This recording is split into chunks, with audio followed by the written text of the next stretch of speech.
Bună! Astăzi o să vă învăț pe cei care nu știu cum se face un plic dintr-o coală albă A4. Deci, procedura este simplă, vă trebuie o forfecuță din asta și un lipici și nu contează de care, doar un lipici. O să luăm coala, o să o punem așa și o să începem să facem un triunghi oarecum, ca un fel de triunghi. Așa. Mă rog, nu trebuie să fie foarte, foarte perfect, dar cât de cât pe linie. Și um,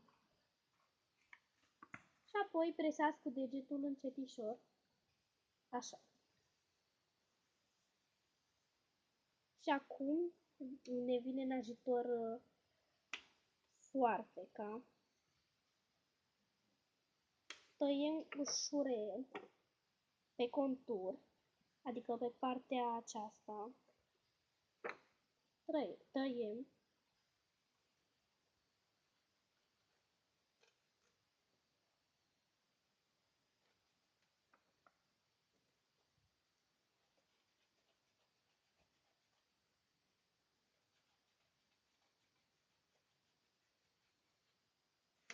Așa. După cum vedeți, a ieșit un triunghi, da?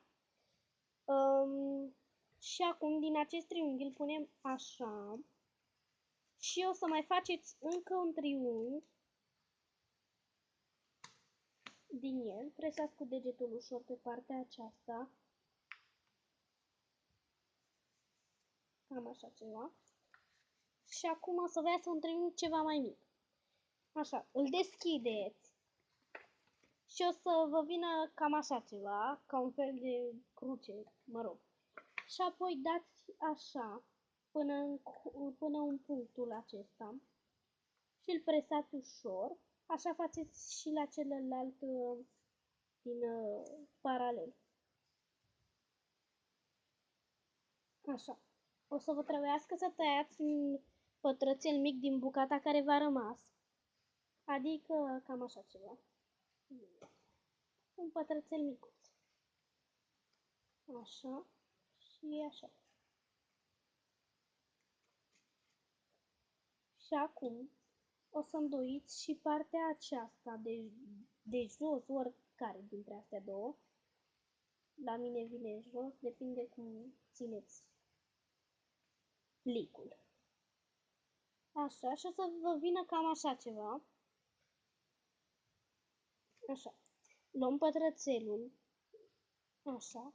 Acum o să folosim și lipiciul, care aproape nu mai am. O să dăm pe o parte pe una dintre cele două părți ale pătrățelului și o să le lipim ceva cam în genul ăsta. Așa. Acum îndoiți și partea ultima care a mai rămas.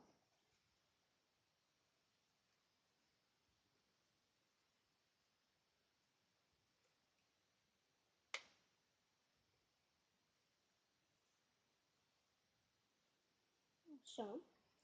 Și o să deschideți un pic aici și o să băgați și celălalt colț și va ieși un pliculeț.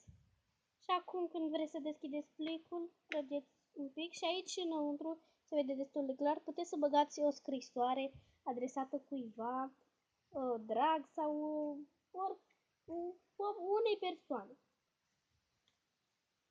Deci, așa.